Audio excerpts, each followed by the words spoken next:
कलयुग में सुख समृद्धि का रास्ता राहु से होकर के गुजरता है। राहु यदि आप पर मेहरबान हो जाएं तो धन देने पर यदि आ जाएं तो ये छप्पड़ फाड़ के देते हैं। इसलिए राहु को कलयुग का राजा बेताज बादशाह कहा गया। राहु अपनी ही मूल त्रिकोण राशि पर गोचर करेंगे। 18 मई 2025 से 2026 तक अपनी मूल त्रिकोण राशि कुंभ राशि में प्रवेश करेंगे। यह शनि की भी राशि है और पराशर ऋषि कहते हैं कि राहु शनिवत परिणाम देते हैं। राहु ने नक्षत्र परिवर्तन किया था 17 मार्च दोपहर 1 बजे, ये मतलब पूर्वा भाद्रपद नक्षत्र में आ गए थे। यहाँ ये 23 नवंबर 2025 तक रहेंगे। ये बहुत ही सुंदर संयोग बन रहा है और इसके बेहतरीन परिणाम मतलब आपको प्राप्त होने वाले हैं, क्योंकि राहु गुरु के नक्षत्र पर रहेंगे तो गुरु के ज्ञान का बल प्राप्त हो जाएगा। राहु जैसे छलिया कूटनीति को यदि गुरु का ज्ञान प्राप्त हो जाए तो क्या आने वाले समय में आपको शानदार बेहतरीन परिणाम प्राप्त होंगे। चलिए जानते हैं विस्तार से। राधे राधे, मैं हूँ नीलू चौधरी। मेरे चैनल ग्रहों की माया में आपका स्वागत है। कन्या राशि के जातकों के मन में ये प्रश्न आना उचित है और वाजिब भी है कि ना हम पर ढैया प्रभावी है ना साढ़े सती, फिर भी इतने कष्ट क्यों। सबसे ज़्यादा कष्ट आपको देखने को मिला स्वास्थ्य पर। कार्यों में फिर रुकावट बाधा देखने को मिली। कब से? 29 अक्टूबर 2023 से, क्योंकि राहु आपके जो है 7th हाउस सप्तम भाव में इन्होंने प्रवेश किया था। तब से मतलब डेली वेजेस मतलब दैनिक रोजगार में obstacle, married life, business partner के साथ कुछ ना कुछ अनबन, मिसअंडरस्टैंडिंग और आपके लाइफ पार्टनर के साथ मिसअंडरस्टैंडिंग, स्वास्थ्य में परेशानी, फाइनेंशियल लॉस, आय के स्रोत साधन आपको प्राप्त नहीं हुए। कहने का तात्पर्य है कि एक्सपेक्टेशन के अकॉर्डिंग रिजल्ट प्राप्त नहीं हुए। देखिए राहु को लेकर के ना बहुत डराया जाता है, लेकिन राहु से डरने की ज़रूरत नहीं है। यदि आपने राहु को समझ लिया, इसके स्वभाव को समझ लिया, तो राहु आपके लिए मतलब फायदेमंद पॉजिटिव रिजल्ट प्रदान कर सकते हैं। राहु क्या है, इनका स्वभाव क्या है? राहु ऑब्सेशन है, राहु इच्छा है, डिजायर्स है और आपकी असीमित इच्छा।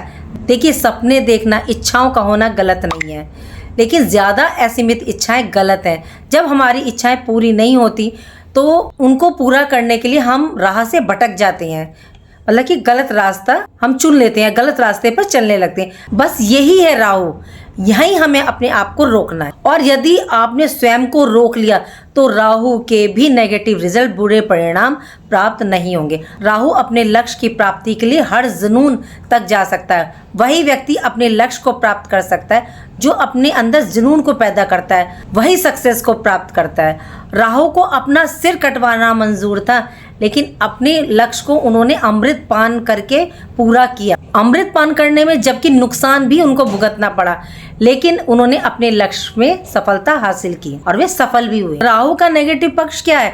राहु अति चरम सीमा की प्राप्ति के चक्कर में आपकी जो अपनी मानसिक शांति आप खो देते हैं, डिप्रेशन की स्थिति बना लेते हैं। ये अशांति के कारक है राहु। यदि हम किसी को नुकसान नहीं देंगे, धोखा नहीं देंगे, तो राहु आपके लिए पॉजिटिव अच्छे परिणाम लेकर के आएंगे और आपकी इच्छाओं को ये पूर्ण करेंगे। राहु गुरु के नक्षत्र में, पूर्वा भाद्रपद नक्षत्र में, इसके स्वामी हैं अजय पाद भैरव।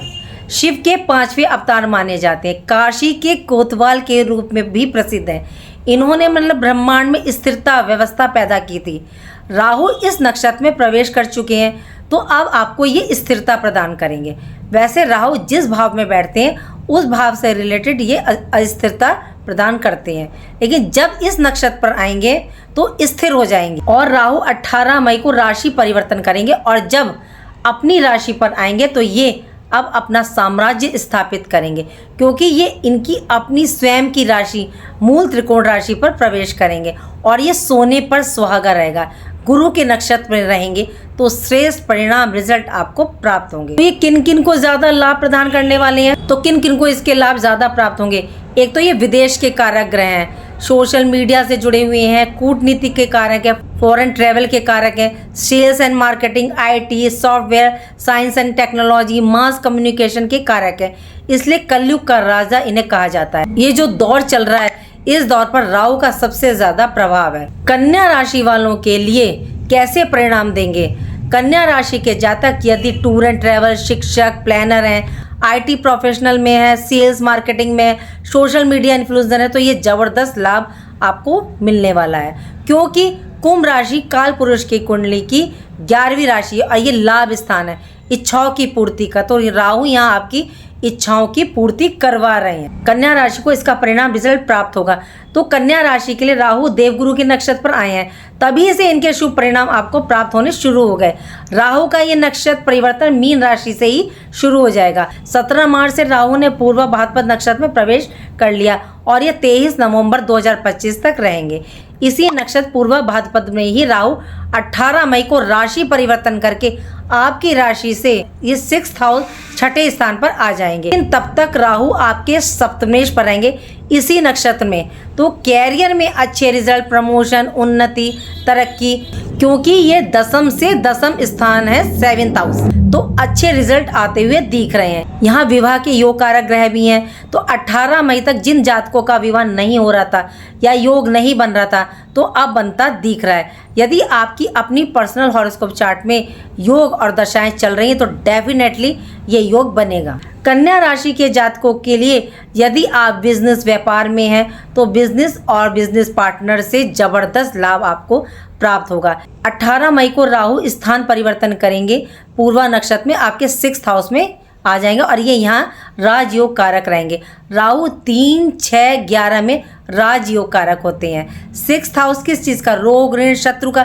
तो राहु इनको यहाँ खत्म करेंगे। आप रोग से परेशान थे तो अब समाप्त करेंगे राहु देव। कोई ऋण लोन है आप पर और आप उसको समाप्त करने की सोच रहे हैं कि किसी तरह से हो जाए, वो नहीं हो रहा, तो अब राहु देव यहाँ पर रास्ता बनाएंगे कि आपका ऋण और लोन उतर जाए। यदि किसी शत्रु से परेशान थे या कोई वाद विवाद की स्थिति बनी हुई थी तो राहु समाप्त करेंगे। 6th हाउस कंपटीशन का, तो यहाँ पर अगर आपका कोई कॉम्पिटिटिव एग्ज़ाम है, मतलब कि स्टूडेंट्स का, तो आप क्लियर कर लेंगे।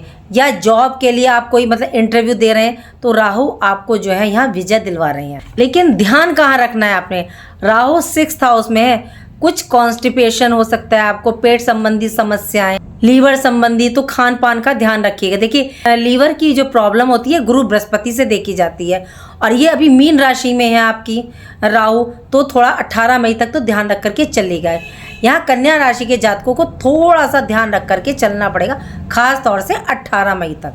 6th हाउस में बैठकर राहु की पंचम दृष्टि आपके 10th हाउस, दसम भाव पर, और 10th हाउस में भी राहु दिग्बली होते हैं, तो आपके कैरियर में उन्नति, प्रमोशन देखने को मिलेंगे। यदि किसी भाव पर राहु बैठे हों या राहु की दृष्टि पड़ रही हो या उसकी दशा चल रही हो तो स्थान परिवर्तन 100% होता है और ये स्थान परिवर्तन के कारक माने जाते हैं। तो उस भाव से संबंधित आपको स्थान परिवर्तन ज़रूर देखने को मिलेगा।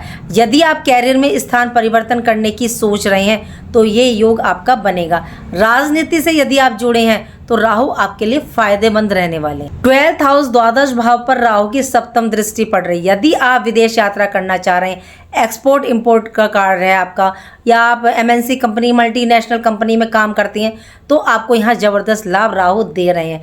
राहु विदेश के कारक भी हैं। यदि आप विदेश में जाकर सेटल होने की सोच रहे हैं तो पूरा कर रहे हैं राहु देव के। व्यय भाव भी है तो थोड़ा कंट्रोल करके भी चलेगा, लेकिन विदेश संबंधी कार्यों के लिए बहुत अच्छा रहने वाला है। राहु की नवम दृष्टि आपके 2nd हाउस धन भाव पर, यहाँ धन का व्यय करवा रहे हैं क्योंकि ये एम्पलीफायर है। और ये धन का व्यय कहाँ करवा रहे हैं? रोग, ऋण, शत्रु पर करवा रहे हैं। हालांकि रोग, ऋण, शत्रु को ये खत्म भी कर रहे हैं। 6th हाउस में 18 महीने के लिए रहेंगे तो बहुत बेहतरीन शानदार परिणाम आपको देने का ये काम करेंगे। और कन्या राशि के जातकों को ये काफ़ी अच्छा रिजल्ट आपको देखने को मिलेगा इन 18 महीने में। 40 दिन के लिए राहु और शनि की युति बनी हुई है आपके 7th हाउस यानी कि सप्तम भाव में, तो थोड़ा ये अच्छा नहीं है, ये श्रापित योग है। इसके कुछ नेगेटिव रिजल्ट भी आपको देखने को मिल रहे होंगे। तो कहाँ ध्यान रख करके चलना है आपको 18 मई तक? बिजनेस पार्टनर के साथ ध्यान रख के चलिएगा, लाइफ पार्टनर के साथ ध्यान रख के चलिएगा। अपनी स्वयं के जो स्वास्थ्य है उसको लेकर के कुछ प्रॉब्लम, समस्या आ रही है और यहाँ देखने को मिल भी रही होंगी, तो थोड़ा सा स्वास्थ्य पर भी ध्यान रख करके चलिए। देखिए ओवरऑल देखें तो कन्या राशि वालों के लिए राहु का राशि परिवर्तन 18 मई के बाद अच्छा रहने वाला है, लेकिन थोड़ा सा ध्यान रख करके तो चलना पड़ेगा। तो इसके लिए आपको क्या करना है, विष्णु सहस्त्रनाम का पाठ ज़रूर कीजिएगा, दुर्गा पूजन कीजिए, उपासना कीजिए, या कोई इनका एक भी मंत्र शरणागत दिनाथ प्रत्यनारायणे सर्वस्य आरती हरे देवी नारायणी नमस्तुते का जाप कीजिए, या आप मंदिर में जा कर के सरस्वती जी के आगे नीले पुष्प ज़रूर चढ़ाएं। और शिव को ही अपना गुरु मानते हैं तो शिवलिंग पर पुष्पों की माला अर्पित करें। और सोमवार और बुधवार को 1 लोटे जल में आप शहद गुड़ मीठा डाल के सफ़ेद तिल डाल के शिवलिंग पर अर्पित करें। और अगर आपके आसपास कोई सफाई कर्मचारी है तो उसको थोड़ा सा कभी धन दें, या कुछ सेवा करें, या कुछ खाने को दे दें। और एक अपने घर के बाथरूम को बहुत साफ़ रखिएगा। और एक कांच की बॉल में खड़ा नमक आता है, पानी में उसको रखिएगा, खड़े नमक को, और बाथरूम के किसी कोने में रख दीजिएगा। फिर देखिएगा आपको राहु के और बेहतरीन रिजल्ट आपको प्राप्त होंगे। तो उम्मीद करती हूँ कि जो जानकारी मैंने आपको दी वो आपको अच्छी लगी होगी, और अच्छी लगी तो लाइक कीजिए, कमेंट बॉक्स में हर हर महादेव लिखिए, और मेरे चैनल ग्राम की माया को सब्सक्राइब कीजिए। राधे राधे, जय माँ बाबा।